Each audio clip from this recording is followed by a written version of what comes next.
Le constat aujourd'hui est clair. Beaucoup d'enfants de Dieu vivent de façon frustrée. Pourquoi? Parce que ils ont choisi de vivre selon le dire des hommes. Ils n'ont pas choisi de vivre selon la parole de Dieu, mais ils ont choisi de vivre selon ce que les gens disent d'eux. La Bible dit en Romains, la foi provient de ce que l'on entend. Et ce qu'on entend vient de la parole de Dieu. En un mot, Dieu a un plan pour toi et moi. Et il voudrait qu'on soit accroché à sa parole. Car sa parole est la vérité.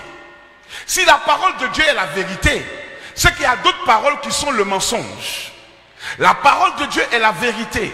Et quand Dieu nous parle, il veut que notre foi soit connectée à sa parole, parce que c'est elle qui est la vérité.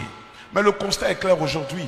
Quand tu vois un enfant de Dieu, il va commencer à pleurer, te dire ça ne va pas chez moi, je ne comprends pas ma vie. Si tu fouilles bien, ce n'est pas parce qu'il ne comprend pas sa vie ou elle ne comprend pas sa vie. C'est simplement parce que cette sœur ou ce frère passe toute sa vie à écouter ce que les gens disent de lui ou d'elle. Qui écoutes-tu? Ou encore les messagers à ne jamais écouter. Il y a des bons messagers et il y a des mauvais messagers. Qui est un messager? Le messager est quelqu'un ou quelqu'une porteuse ou porteur d'un message.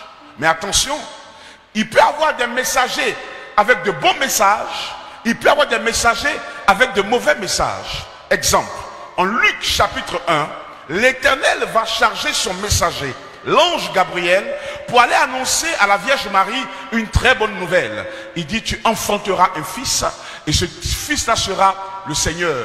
Il sera très haut, il sera sur le trône de David son père. Donc c'est une bonne nouvelle, un bon messager.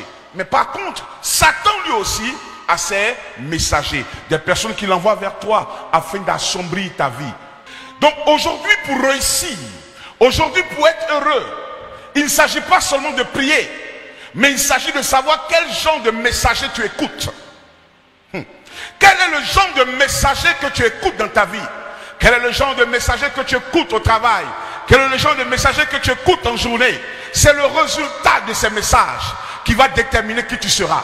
En vérité, celui qui écoute beaucoup de bons messages, tu le retrouveras toujours en joie, toujours en train de chanter, toujours en train de louer. Mais celui qui écoute des mauvais messages, tu le retrouveras toujours attristé.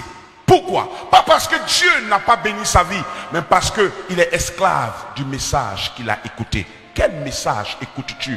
Qui écoutes-tu? Avec qui tu parles? Qui te parle? Et qu'est-ce que la personne te dit?